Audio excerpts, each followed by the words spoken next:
नमस्कार, मैं अंजलि मिश्रा। स्वागत है आप सभी का हमारे चैनल में। आपको बता दें कि हिमाचल प्रदेश की सरकार आर्थिक संकट से जूझ रही है। इसी बीच सुक्खू सरकार द्वारा एक और बड़ा फैसला लिया गया है, जिस फैसले के तहत उन्होंने महिलाओं को जो 4,500 रुपए दिए थे, अब इसे वापस लेने के लिए तैयारी शुरू कर दी है और इसे लेकर उन्होंने अब टर्म एंड कंडीशन लगा दिए हैं। जिस टर्म्स एंड कंडीशन के हिसाब से अगर चले तो 80% ऐसी महिलाएं हैं जिन्हें की ये पैसे वापस करने होंगे, जिसके बाद बीजेपी के द्वारा रिएक्शन देखने के लिए मिल रहा है। और बीजेपी के नेता तजिंदर पाल सिंह बग्गा ने एक पेपर का कटआउट साझा करके लिखा है, गली गली में शोर है, फिरोज का पोता चोर है। और लगातार यही रिएक्शन आ रही है कि लोकसभा चुनाव से पहले इन्होंने बड़ी बड़ी बयानबाजियां की, बड़ी बड़ी इन्होंने चीजें कही, लेकिन चुनाव निपट जाने के बाद आम जनता के साथ ये धोखा कर रही है। और इनके जो भी फ्री रेवड़ी की इन्होंने अगर बात कही थी, उसकी अब पोल खोलती हुई नजर आ रही है। खटाखट स्कीम पूरी तरीके से फेल हो चुका है। और ऐसे में अब इस पूरे मामले पे चर्चा के लिए हमारे साथ मौजूद हैं वरिष्ठ पत्रकार अजय पत्रकार जी।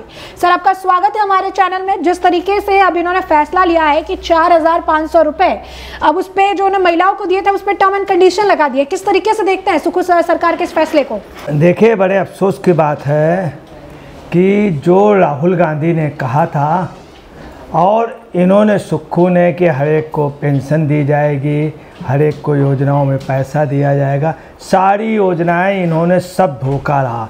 इधर आपको बताना है 1,500 रुपये प्रति महीने के हिसाब से 4,500 रुपये जो दिए थे वो भी ये वापस ले रहे हैं। देखिए किस तरह का छल किया। ये उसका लगभग 80% से ज़्यादा लोगों से पैसा वापस ले लेंगे। सबका बोर्ड ले लिया हुआ, खटाखट पैसे आएंगे, खटाखट इन्होंने पैसे भेजे और भेज के वापस ले रहे हैं। और सबसे बड़ी बात, सबका बोर्ड ले लिया, लोकसभा चुनाव में लगवाया और सब लोगों ने मेहनत की बड़े योजना से, फिर ये वापस, और कितना, सभी 80% से ज़्यादा। फिर उससे बड़ी इन्होंने कमीशन खोरी के लिए क्या कर दिया कि ये इन्होंने पंचायतों के दे दिया। पंचायत में इन्होंने ज़बरदस्ती अपने कैंडिडेट पैसे के बल पे, पुलिस के बल पे, अपनी सरकार के बल पे ज़बरदस्ती नॉमिनेट करा लिए। अब वो का जो इनके पार्टी के दलाल लोग होंगे, दलाल लोग, वो अब डिसाइड करेंगे कि इसको देना है, उसको नहीं देना है। आपको ये भी बतला दें 55,000 आवेदन है, 55,000। और इस तरह की इन्होंने धोखाधड़ी की। दूसरी जो तेजिंदर सिंह बग्गा ने लिखा है, गली गली में शोर है, तेजिंदर सिंह बग्गा ने कहा फिरोज का पोता चोर है। आपको बतला दें कि जो ये बात तेजिंदर सिंह बग्गा ने कही, ये नारा लग रहा है सब जगह लग रहा है। आप यही पोजीशन कर्नाटक में, यही पोजीशन हिमाचल में, यही पोजीशन तेलंगाना में है, वहाँ पर भी सभी जगह ये जो जनता की आवाज़ निकल रही है। दबे जवान लोग कह रहे हैं, चूँकि फिरोज़ खान की बहुत बड़ी इज्जत थी, वो स्वतंत्रता संग्राम सेनानी थे, वो पार्लियामेंट के बहुत ऑनरेबल सदस्य थे जिनको सम्मान मिला था। और आपको बताना है, फिरोज़ खान उन लोगों में थे जिन्होंने नेहरू जी के खास, जिसने बहुत बड़ा घोटाला किया था, मुंद्रा जी की पोल खोली थी, घोटाला, सबसे पहला घोटाला खोला था फिरोज़ खान ने। जिस फिरोज़ खान की मज़ार पे भी कभी नहीं गए, इनकी माताजी भी नहीं गई और पिताजी के माताजी भी नहीं गए स्वतंत्रता संग्राम से। उस किस्से का नाम से जोड़ना थोड़ा सा, एक वो आदर्श नाम था। अच्छा रहा इनका जो राहुल गांधी का, तो राहुल गांधी ने वास्तव में धोखाधड़ी की। धोखाधड़ी, कभी लोग कहते थे, इन्होंने एक गंदा शब्द कहा था, चौकीदार चोर है। चौकीदार तो शासन में आ गया, जनता ने वोट दे दिया। आज वही जनता क्या कह रही है, फिरोज का पोता चोर है। और देखिए अल्पसंख्यक समाज के तेजिंदर पाल सिंह कह रहे हैं। अब सर, जिस तरीके से जो टर्म्स एंड कंडीशन अब लगाए गए हैं, तो एक तरफ ये कह रहे हैं आर्थिक संकट है, और दूसरी तरफ अगर आप देखेंगे तो किस तरीके से खटाखट स्कीम के तहत तो महिलाओं को कई जगहों पर वादे किएगा। अगर हिमाचल प्रदेश की बात करें तो इलेक्ट्रिसिटी को लेकर अभी इन्होंने वापस से जो उपभोक्ता है जिन्हें सुविधा दी गई थी, सुविधा को वापस ले लिया। महिलाओं को जो वादा किया, तो ये वादे जो है ये वोट बैंक की राजनीति के लिए, वोट पाने के लिए वादे कर लेते हैं, फिर जब अपनी सुविधा नहीं बैठती है तो वादों को वापस लेते हैं। तो क्या ये जनता के साथ धोखाधड़ी नहीं है कि आप वोट पाने के लिए वादे कर रहे हैं। बाद में आर्थिक संकट के बारे में आप कह रही हैं कि आर्थिक संकट है तो ये टर्म्स एंड ये कंडीशन अप्लाई होगी। ये तो पहले जनता को क्लियर करना चाहिए ना कि ये टर्म एंड कंडीशन अप्लाई होगा और आपको ये चीजें मिलेगी, और इसके अंडर आप नहीं आते तो आपको नहीं मिलेगी। देखिए, मैं आपको बताना है, ये धोखाधड़ी ही नहीं है, ये चोरी भी नहीं है, चोर वाली बात नहीं, ये डकैत वाली बात है। ये डकैती पड़ रही है, खुलेआम डकैती, चिन्नी चोर वाली बात नहीं, खुलेआम डकैती पड़ रही। और किसकी? जनता की। जनता सब समझ रही, रो रही है जनता। आपको बताना है, बेहद दुखद, कल और आज में हिमाचल की 70 सड़कें बंद हैं, बंद कर दी, चूँकि पानी बरसना है। इनकी इतनी हिम्मत नहीं रही कि ये नाले सफाई करा लेते कुछ। 70 सड़कें। और आपको बता रहे, ये आंकड़ा है, 22 बिजली आपूर्ति योजनाओं को बंद कर दिया गया, 200 लोगों की मौत हो गई है, ये सरकारी आंकड़े कह रहे हैं। और 1265 करोड़ रुपए का इन्होंने कुछ नहीं किया। जनता त्राय कर रही, ऊपर से ये लीजिए 4500 रुपये माताओं और बहनों के ये लिए ले रहे हैं। कितनी भद्दी। तो अगर किसी ने चोर कहा है तो डकैत, ये तो एक प्रकार से डकैती हुई, ये एक प्रकार से डकैती हुई। और आपको ये भी बतला दें कि सबसे बड़ा जो हो रहा है वो 24,000 करोड़ रुपया इन्होंने अभी ऋण लिया है, अभी कुछ ही महीनों में, जितना बीजेपी ने 5 साल में लिया था। अब देखिए, इंदिरा गांधी प्यारी बहना सम्मान निधि योजना, नाम इन्होंने बड़ा अच्छा दिया, इंदिरा गांधी प्यारी बहना सम्मान निधि योजना के तहत 3 किस्तें दी और वापस ले रहे हैं। 3 महीने का सुख दिया इन्होंने, पैसा बोर्ड ले लिया, सब वो ले लिया। और आपको बतला रहे हैं कि इन्होंने जनता के साथ वास्तव में चोरी हो गई, चोरी की चोरी, ऊपर से सीना जोड़ी। और वही कहावत है कि चोर मचाए शोर। अब आपको बता रहे हैं, ये पैसा वापस लेने के अलावा इन्होंने क्या किया है कि यही नहीं, बहुत एक ड्रामा कर रहे हैं कि हम 2 महीने की सैलरी नहीं, इधर 2 महीने की सैलरी उठाएंगे नहीं, बाद में तिगुनी चौगनी उठाएंगे ये।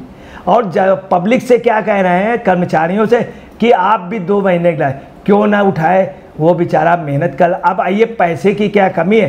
पैसे की कोई कमी नहीं है, ये सिर्फ जनता को परेशान करने पे, चूँकि इनको मज़ा आता है। माताएं बहनें परेशान हैं, जब फटे हाल में होंगे तो इनको समझेंगे, इनको वोट देंगे।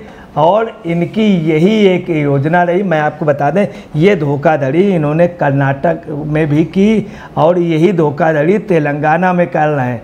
और सिद्धरमैया ने भी यही किया, ऐसे प्लाट बांटे, और ये सब लोग भ्रष्ट हैं। और आपको बता रहे हैं कि तेलंगाना में भी इतना बड़ा वो हुआ है कि 10 गुना ऋण ले लिया, 10 गुना ऋण।